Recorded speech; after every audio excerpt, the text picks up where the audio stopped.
everyone. So there are many important characteristics of polynomials, and we're going to get into a few of those in this video. You've already covered quite a few, so I wanted to just highlight those really quick. We've already talked about the degree of a polynomial, or its highest exponent, how many terms it has, you just count them up. Or we've talked about finding the roots or solutions or x-intercepts, which is like where it hits the x-axis, or like values that make the equation true. And then we've talked about some symmetry. So does it have y-axis symmetry, making it an even function, or symmetry about the origin, which would be an odd function, or maybe neither of those. So we've already hit on all of these characteristics, and we're going to do a few more today. I just want to show you before we get going, these characteristics are important when we talk about graphs, no matter what the graph is, because they highlight key parts of the graph. So just to put this in context a little bit, here is a graph of my actual stocks. So about 1.5 years ago, I invested some money, a few $1,000s, in a few different stocks.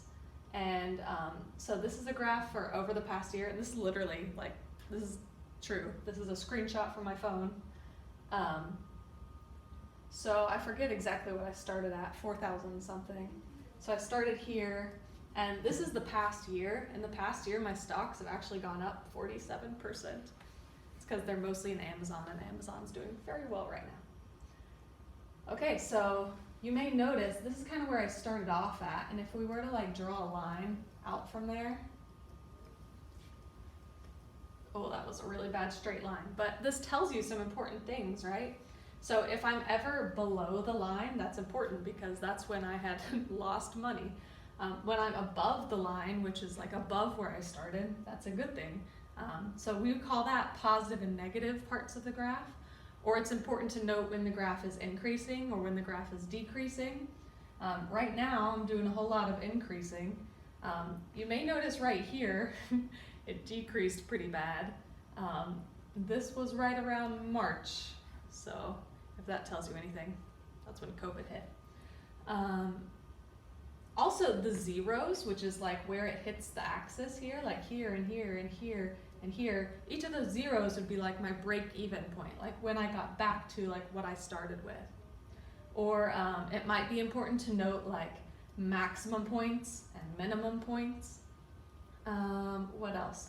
The domain of the graph would be like, how long have I been investing from like day one to today? Or the range of the graph would be like the lowest point that I was at to the highest point that I was at. So all of these characteristics are important when we talk about a graph in context. Just if you're interested, this has been the past week. I actually lost some money this past week. It's gone down a little bit. But again, each of these, like whether the graph's going down or going up, or the maximum minimum points and all this stuff is important when we're talking about a graph in context. Okay, so here's a few other characteristics of polynomials. The end behavior, so what it's doing at the ends of the graph. The domain and range. Maximum and minimum points. Intervals where it's increasing and decreasing, and intervals where it's positive and negative. We're not going to get a whole lot into those two. We did those last year. But I want to focus on these three today. All right, so just as a reminder that a coordinate grid goes forever. So like if I go forever in this x direction, it goes to infinity. If I go forever in that direction, it goes to negative infinity. If I go up forever in the y direction, that goes to positive infinity. And if I go down forever, it goes down to negative infinity. So kind of keep those in mind as we're doing this stuff. Okay. So the first thing we're going to talk about is end behavior. This is literally like what happens at the ends of your graph. So like regardless of the crazy stuff that your graph might do, what's happening at the end?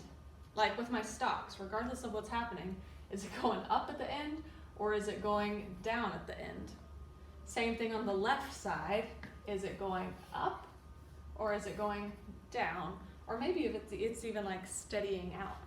So the way we often phrase this is as x approaches infinity, y approaches, and then you gotta fill in the blank. What this means is it's just saying on the right side of the graph, what's happening. Because as x approaches infinity means, as x approaches infinity means go this direction. X is approaching infinity. So this whole first part here just means on the right side of the graph, what's happening? Is it going up? If so, y is approaching positive infinity. Is it going down? If so, y is approaching negative infinity. This is the other side. As x approaches negative infinity means as I go that direction, what's happening on the ends? Is it going up to positive infinity, or is it going down to negative infinity? So again, just fill in the blank. That is the left side of the graph, basically. Sometimes it might just ask you for the right end behavior or the left end behavior. If it just asks for end behavior, you'll need both of these, both the right and the left end. For example, this one asks me to describe the right end behavior of the graph. So here, this is the right side. So what that looks like is as x approaches infinity, y approaches, fill in the blank. The reason I went with positive infinity here is because the right side of the graph is as x approaches positive infinity. If it were the left side of the graph, it would be x approaches negative infinity. Okay, so like on the right end of this graph, like what is it doing? It's going down. So y approaches negative infinity. As this graph goes on and on forever, it just keeps going down. Y is getting closer and closer to negative infinity. Sometimes you'll see this actually written out with the word approaches, or like as x increases, y decreases. You might say that as well. This one just wants me to describe the end behavior, all the end behavior. So you should have arrows on the end. For this one, let's start with the right side. So as x approaches infinity, as we go this way, what is this end of the graph doing? It's going up forever, so I'm going to say y approaches positive infinity. As x increases, y increases. On the other end of the graph, it's a little weird. So as x decreases, or as x approaches negative infinity, as we go to the left over here, it's going down, but it's actually kind of steadying out right at the y value of 0. And so we're actually going to say y is approaching 0. It's getting closer and closer to the x-axis on that one. So this was the right end behavior and the left end behavior. All right, the end behavior has a lot to do with the degree of the function. So, and this is maybe the most important part of today. If the function has an even degree, something like x squared or x to the fourth, those have an even degree. The ends of the graph always go in the same direction. They make like a touchdown sign.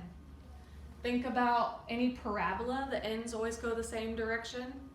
And if you're going to have like 4 roots, because that's x to the fourth, you're gonna have to hit the x-axis like 4 times.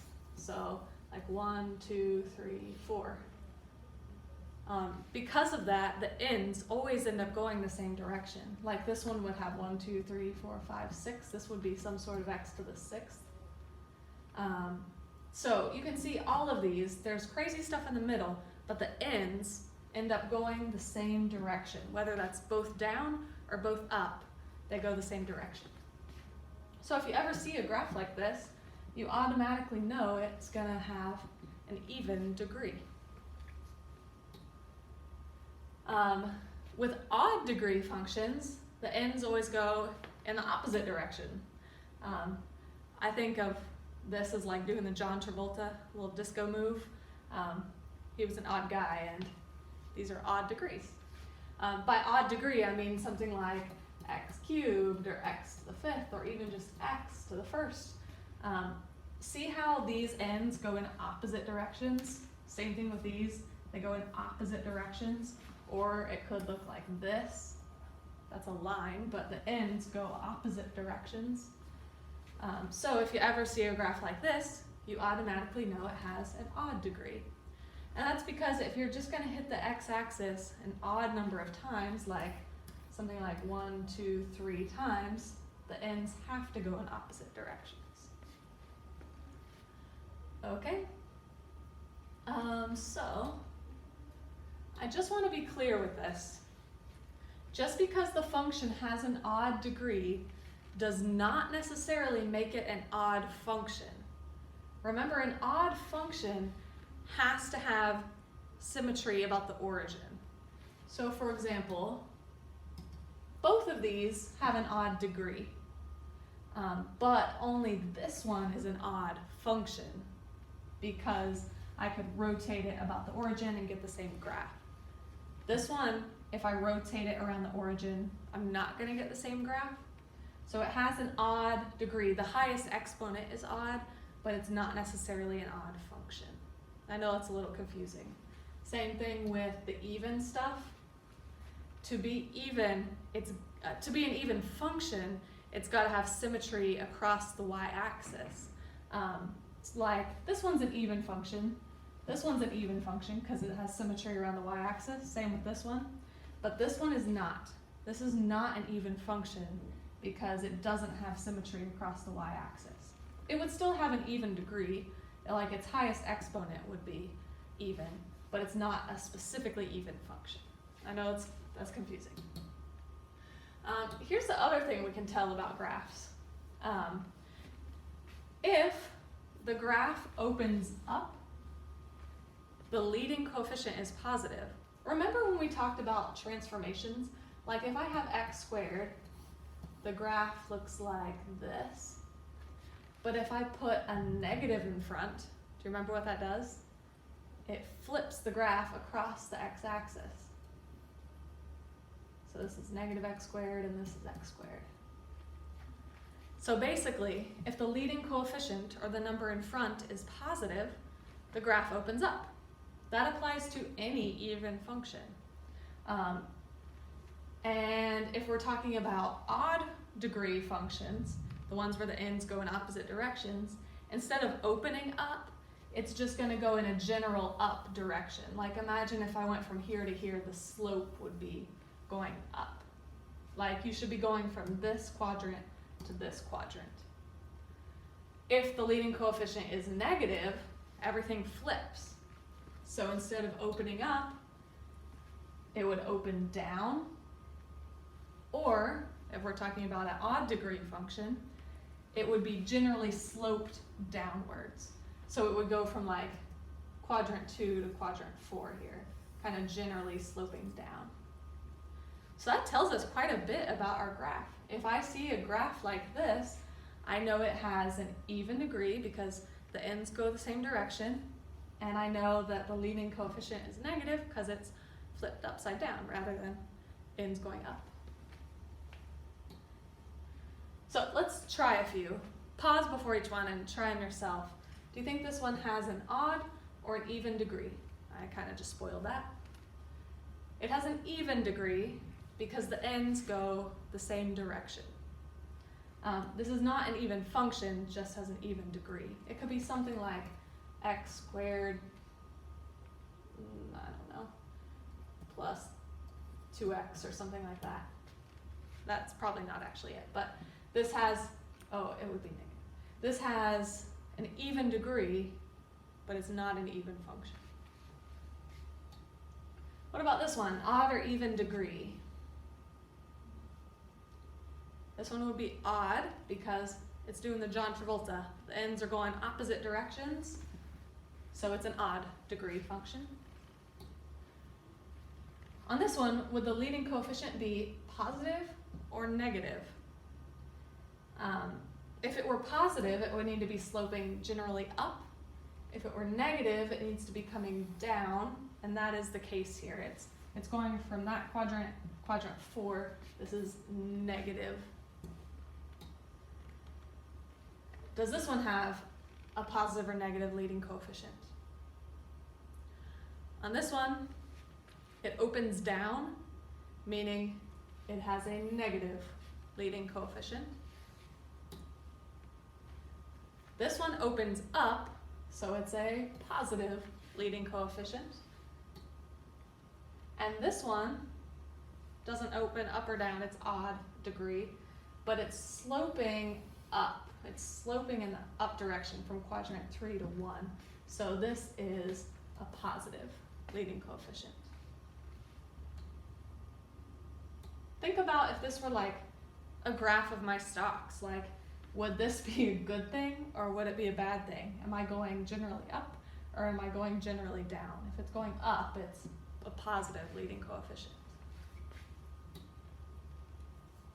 Okay, so this can be pretty helpful because it tells us a lot about our graphs. So for example, if I wanted to sketch out a graph of this, I know it has degree 3, so it might hit the x-axis 3 times or kind of look like it might hit the x-axis 3 times.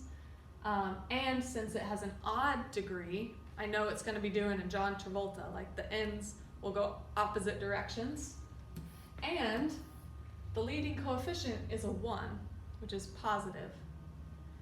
So I know it's going to be sloping up generally. So I don't know exactly where it's going to hit, but it's going to do something like this, where it slopes up because of the positive leading coefficient, and it's doing a John Travolta because of the cubed. All right.